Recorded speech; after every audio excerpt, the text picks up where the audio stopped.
Um, I would like to, it's a pleasure to welcome our brother Sergey Zarkov to our midst.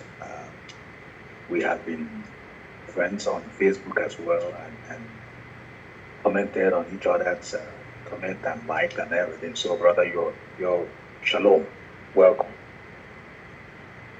Yeah. And we begin the call of Abram. The Lord has said to Abram, leave your native country, your relatives, and your father's family, and go to the land that I will show you. I will make you into a great nation. I will bless you and make you famous, and you will be a blessing to others. I will bless those who bless you and curse those who treat you with contempt. All the families on earth will be blessed through you. So Abram departed as the Lord had instructed, and Lot went with him. Abram was 75 years old when he left Haran. He took his wife Sarai, his nephew Lot, and all his wealth, his livestock, and all the people he had taken into his household at Haran, and headed for the land of Canaan. When they arrived in Canaan, Abram traveled through the land as far as Shechem. There he set up campsite, the oak of Moreh. At that time, the area was inhabited by Canaanites. Then the Lord appeared to Abram and said, I will give this land to your descendants. And Abram built an altar there and dedicated it to the Lord who had appeared to him.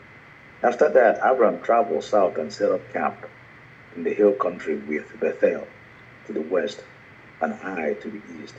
There he built an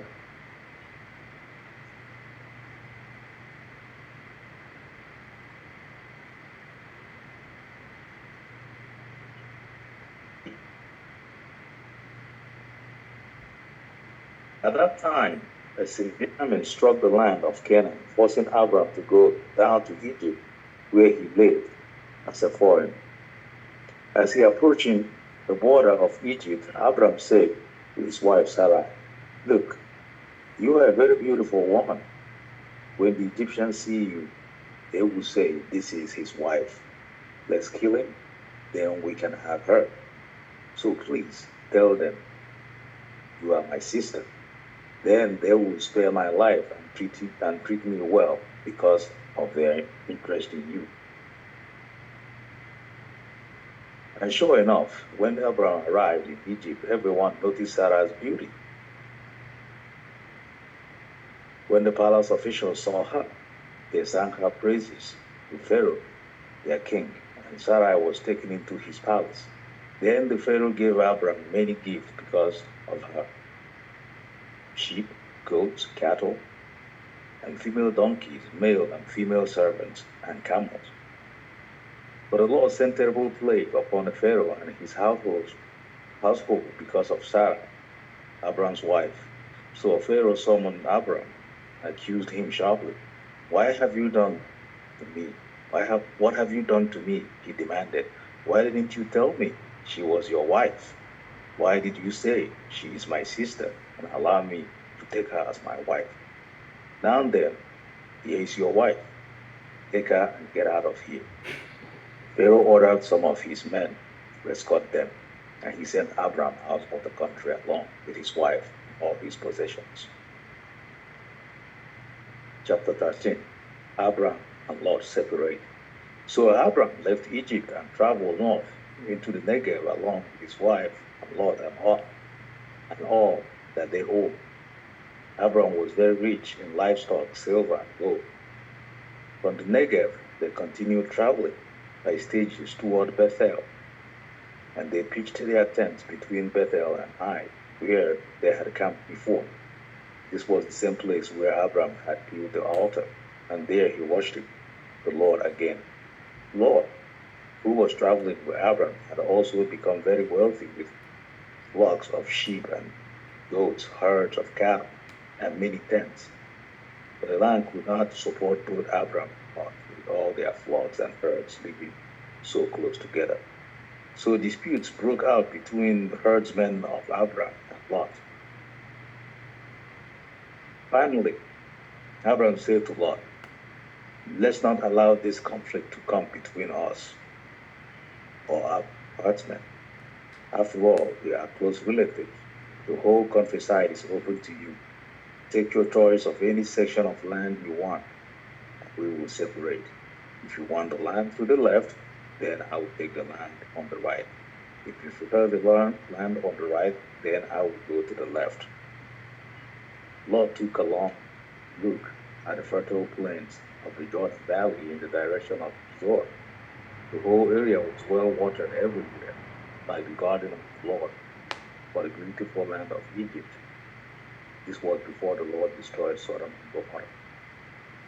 Lot chose for himself the whole Jordan Valley to the east of them. He went there with his flocks and servants and parted company with his uncle Abram. So Abram settled in the land of Canaan, and Lot moved his tents to a place near Sodom and settled among the cities of the plain. For the people of this area were extremely wicked and constantly sinned against the Lord. After Lot had gone, the Lord said to Abram, "Look as far as you can see, in every direction, north and south, east and west. I am giving all this land as far as you can see to you and your descendants as a permanent possession. I will give you so many descendants that, like the dust of the earth, they cannot be counted. Go and walk through the land in every direction, for I am giving it to you." So Abram moved his camp to Hebron and settled near the oak grove belonging to Mamre. There he built another altar to the Lord. Abram rescued Lot. About this time, war broke out in the region. King Amraphel of Babylon, king of Arioch of Elisa, King Kadoshoma of Elam, and King Tadai of Goin fought against King Bera of Sodom, King Bersha of Gomorrah, King Shinab of Admah, King Shemba of Zeboim, and the king of Bela, also called Zor. This second group of kings joined forces in Siddim Valley, that is the valley of the Dead Sea. For 12 years, they had been subject to King Chedorlaomer, but in the 13th year, they rebelled against him. 1 year later, Chedorlaomer and his armies arrived and defeated the Rephaites and Ashtoreth Karanim, the Zustites of Ham, the Emites of Shabbat, Kiriath. These names are really jaw-breaking, but I do myself. And the Horites of Mount Seir, as far as Ephraim at the edge of the wilderness. Then they turned back and came to En Mishpat, now called Kadesh, and conquered all the territory of Amalekites and also the Amorites living in Hazaron Tamar. Then the rebel kings of Sodom, Gomorrah, Admah, Zeboim, and Bela, also called Zur, prepared for battle in the valley of the Dead Sea. They fought again against King Chedorlaomer of Elam, King Tadai of Goin, King Amraphel of Babylonia, and King Arioch of Elisa. 4 kings against 5. As it happened, the valley of the Dead Sea was filled with tar pits, and as the army of the kings of Sodom and Gomorrah fled, some fell into the tar pits, while the rest escaped into the mountains. The victorious invaders then plundered Sodom and Gomorrah and headed for home, taking with them all the spoils of war and the food supplies. They also captured Lot, Abram's nephew, who lived in Sodom, and carried everything he owned. But one of Lot's men escaped and reported everything to Abram, the Hebrew, who was living near the grove belonging to Mamre, the Amorite. Mamre and his relatives, Eshoi and Enan, were Abram's allies. When Abram heard that his nephew Lot had been captured, he mobilized the 318 trained men who had been born into his household. Then he pursued Chedorlaomer's army until he caught up with them at Dan. There he divided his men and attacked during the night. Chedorlaomer's army fled, but Abram chased them as far as Hobart, north of Damascus. Abram recovered all the goods that had been taken, and he brought back his nephew Lot with his possession, and all the women and all the captives. Melchizedek blesses Abram. After Abram returned from his victory over Chedorlaomer and all his allies, the king of Sodom went out to meet him in the valley of Shabbat, that is the king's valley. And Melchizedek, the king of Salem, the priest of God Most High, brought Abram some bread and wine. Melchizedek blessed Abram with these blessings. Blessed be Abram by God Most High, creator of heaven and earth, and blessed be God Most High, who has defeated your enemies for you. Then Abram gave Melchizedek a tenth of all the goods he had recovered.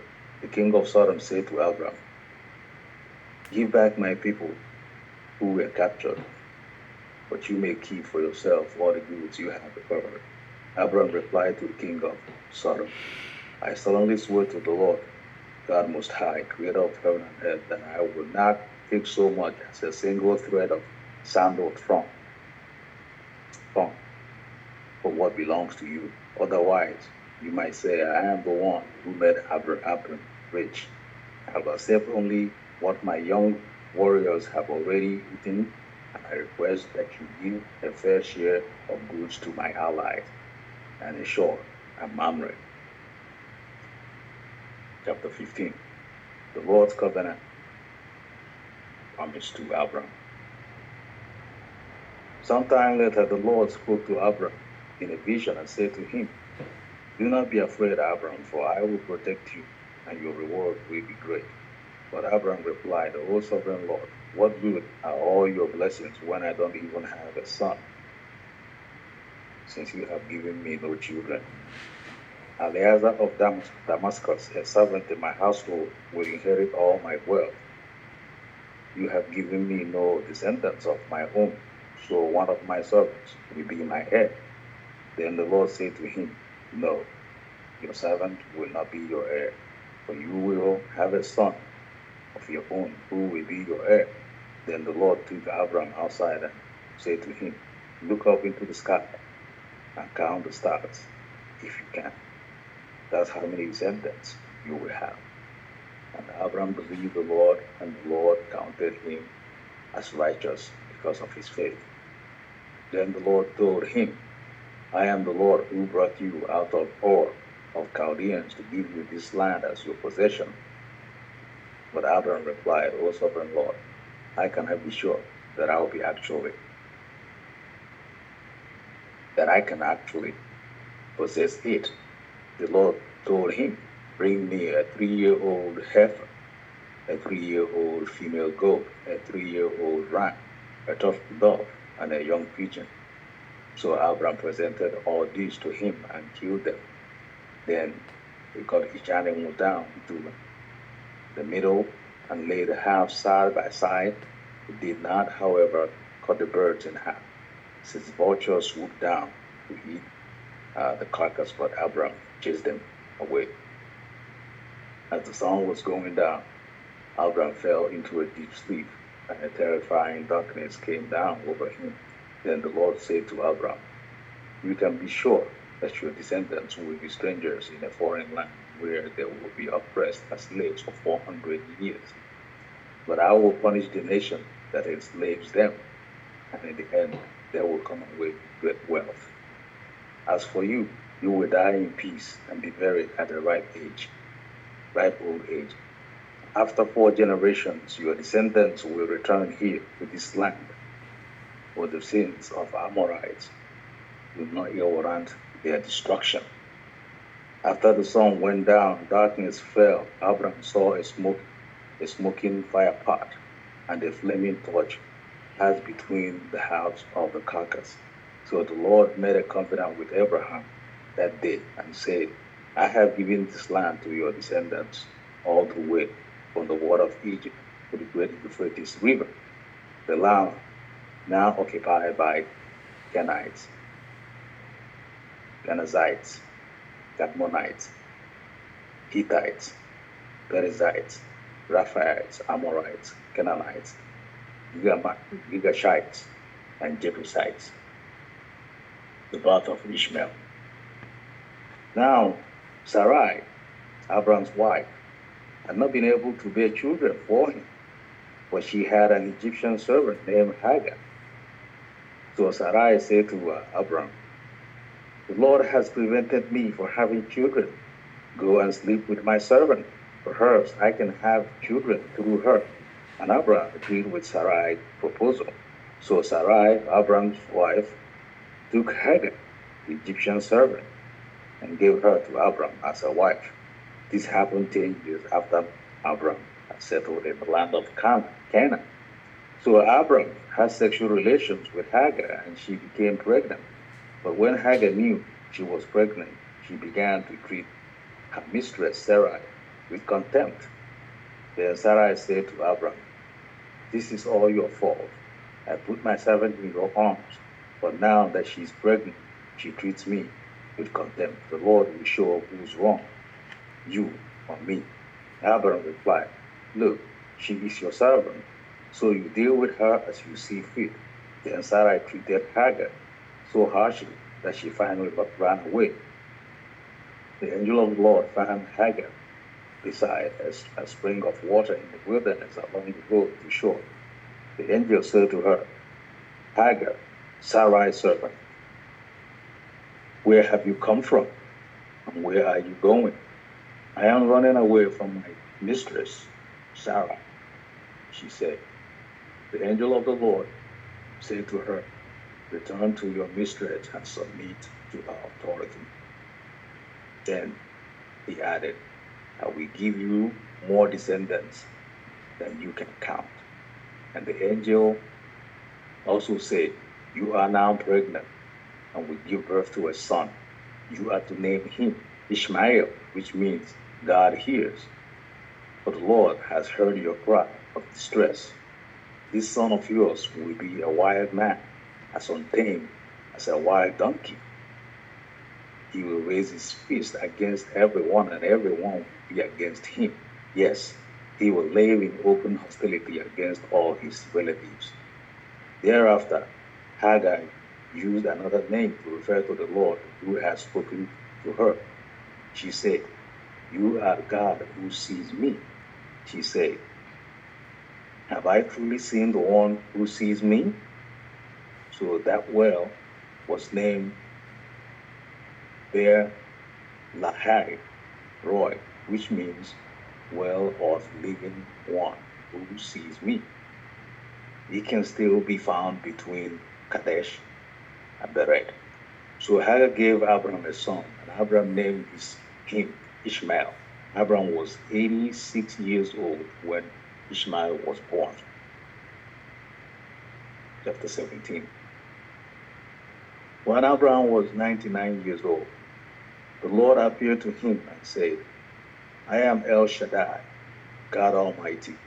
Serve me faithfully and live a blameless life.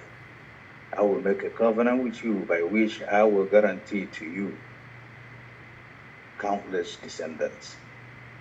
At this, Abram fell face down on the ground. Then God said to him, "This is my covenant with you. I will make you the father of multitudes of nations.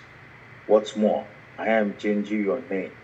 You will no longer be Abram. Instead, you will be called Abraham. For you will be the father of many nations. I will make you extremely fruitful. Your descendants will become many nations, and kings will be among them. I will confirm my covenant with you and your descendants after you from generation to generation. This is the everlasting covenant. I will always be with your God, the God of your descendants after you. I will also give the entire land of Canaan, where you now live, as a foreigner to you and your descendants. It will be their possession forever. I will be their God. Forever I will be their God. Then God said to Abram, "Your responsibility is to obey the terms of the covenant. You and all your descendants of this continual responsibility. This is the covenant that you and your descendants must keep. Each male among you must be circumcised. You must cut off the flesh of your foreskin as a sign of the covenant between me and you. From generation to generation, every male child must be circumcised on the 8th day after his birth. This applies not only to members of your family, but also to servants born in your household and the foreign-born servants whom you have purchased. All must be circumcised. Your bodies must bear the mark of my everlasting covenant. Any male who fails to be circumcised will be cut off from the covenant family for breaking the covenant. Sarah is named Sarah. Then God said to Abraham, regarding Sarai, your wife, her name will no longer be Sarai, but now her name will be Sarah. I will bless her and give you a son from her. Yes, I will bless her richly, and she will become the mother of many nations. Kings of nations will be among her descendants.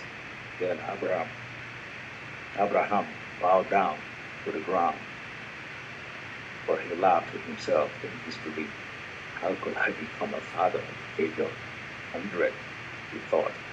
How can Sarah have a baby when she is 90 years old? So Abraham said to God, may Ishmael live under your special blessing. But God replied, no, Sarah, your wife, will give birth to a son for you. You will name him Isaac, and I will confirm my covenant with him and his descendants as an everlasting covenant. As for Ishmael, I will bless him also, just as you have asked. I will make him extremely fruitful and multiply his descendants. He will become the father of 12 princes, and I will make him a great nation. But my covenant will be confirmed with Isaac, who will be born to you and Sarah about this time next year. When God has finished speaking, he left Abraham. That very day, Abraham took his son Ishmael and every male in his household, including those born there and those he had bought. Then he circumcised them, cutting off their foreskin, just as God has told him. Abraham was 99 years old when he was circumcised, and Ishmael, his son, was 13. Both Abraham and his son Ishmael were circumcised on the same day, along with all the other men and boys of the household, whether they were born there or bought as servants, or were circumcised with him. I will finish the reading of Genesis, and now we will move on to Isaiah chapter 40, beginning from verse 1. Comfort, comfort my people, says your God. Speak tenderly to Jerusalem. Tell her that her sad days are gone, and her sins are pardoned. Yes, the Lord has punished her twice over for all her sins. Listen, it is the voice of someone shouting, clear the way through the wilderness for the Lord. Make a straight highway through the wasteland for our God. Fill in the valleys and level the mountains and hills, straighten the curves and smooth out the rough places. Then the glory of the Lord will be revealed, and all the people will see it together. The Lord has spoken. A voice said, shout.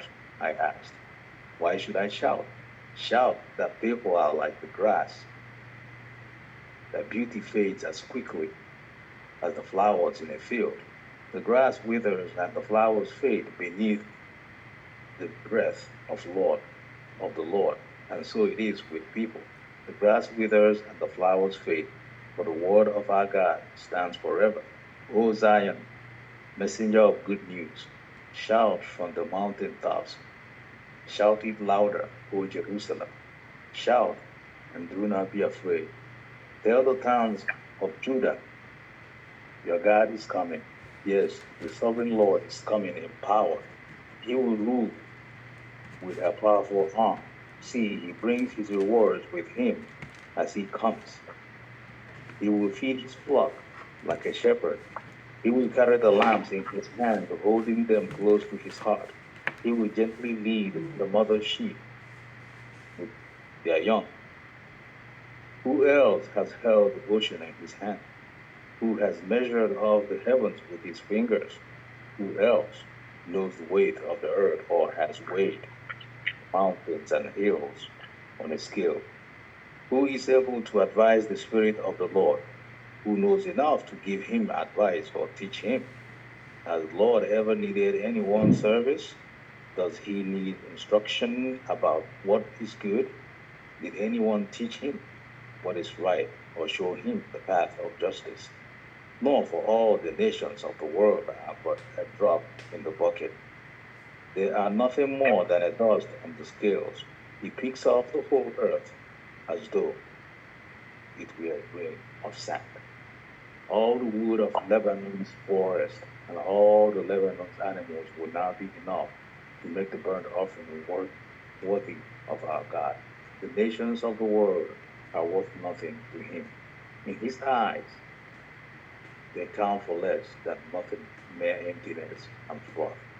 To whom can you compare God? What image can you find to resemble him? Can he be compared to an idol formed in a mold, overlaid with gold and decorated with silver chains? Or if people are too poor for that, they might